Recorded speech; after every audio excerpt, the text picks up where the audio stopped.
So the downfall of the village was worse than I imagined. I mean, not the village, but the community. It's pretty bad. There's this beautiful, like, Mayan calendar buildings and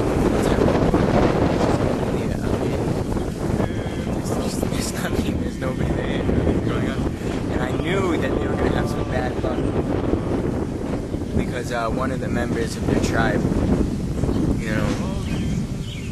had something happened. I mean, I don't know. They'll have to remember, but definitely something happened. Has some negative energy.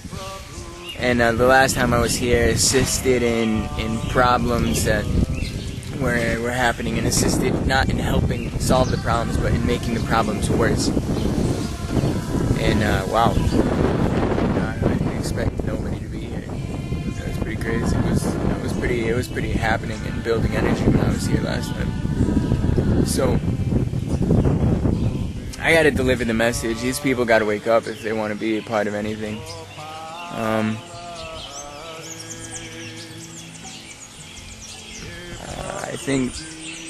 I think I'm gonna go deliver it. I think I'm gonna go deliver it to the girl who was not so cool. Yeah, she needs to wake up. Maybe she'll take me to, like, see the other guy. Okay, we'll talk soon. Love. So I really have to apologize. I did not do much filming and I really should have. It really would have been something amazing for you to see when I walked in there.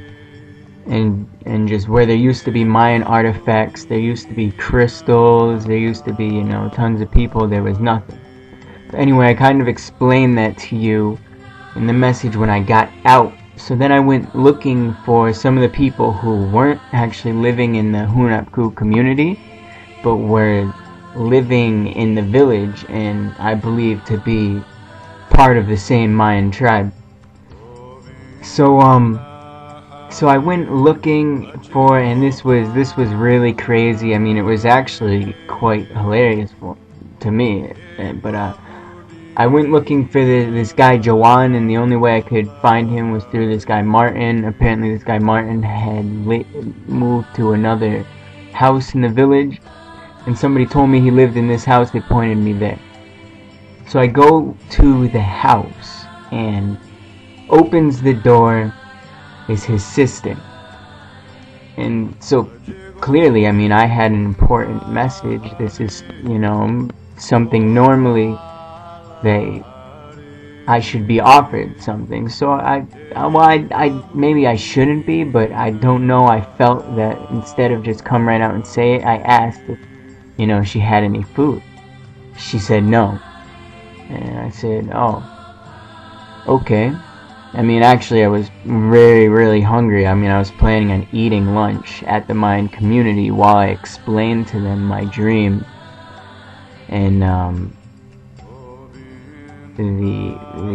what was actually going on. But they weren't there. Nobody was there. There wasn't any food there, and it was like this really beautiful place, just like barely wasted. And so I hadn't eaten. It was probably like 1:30 in the afternoon. I was hungry. I asked for food. I figured I would explain to her while I got the food. So she told me no. I walked away, and at first I asked her if she knew where her brother was or Joanne was. She told me they live up in the mountains somewhere. So I went and I meditated, because I needed to meditate to understand, what was it that I should do.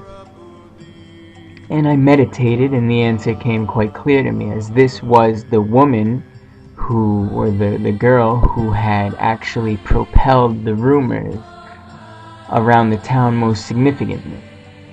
And so I realized that it was quite apparent that I leave the message with her. She was an important messenger. She is an important part. She was going through, I don't know what type of ego thing she was going through. So I decided I wouldn't require anything, and I would leave with her the message and hope she would pass it on and hope that this would cause some sort of dream state awakening. So I went back to her door and I knocked on the door again. And when I knocked on the door again, I had to tell her, I asked her if I could enter. And I said, may I come in? May I sit down? And she said no again. And this kind of blew me away a little bit. No, I repeated. But why? And she told me she had to protect herself and protect her family, that they don't use plants, and that everything in her life is good, and that they work.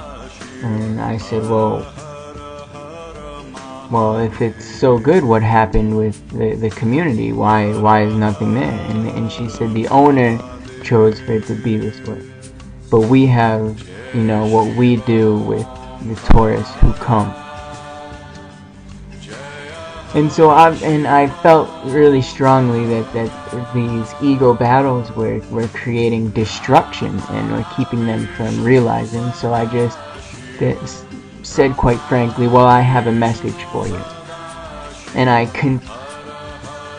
continued to explain to her that I believed her that she was a reincarnation of a group that was once a southern tribe living in the area where she is living now. And I explained to her that the majority of this tribe is reincarnating in France, and it is of utmost importance that Joanne be made aware of this, and that together you guys practice dream memory and re-dream your past lives and remember your past lives so you can find your purposes for this life, because it is important, of utmost importance, that this Mayan tribe reincarnating in France becomes safely, effectively relocated to this village in which you are living.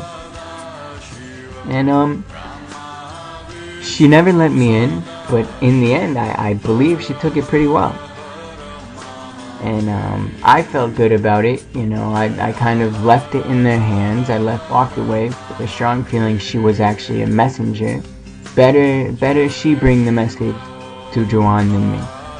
And that I will probably one point in time go back and reconnect with them, because hopefully hear about maybe some of their memories, some of their dreams, some of their awakenings. I mean, that would be really, really cool for me, but I had so much to do.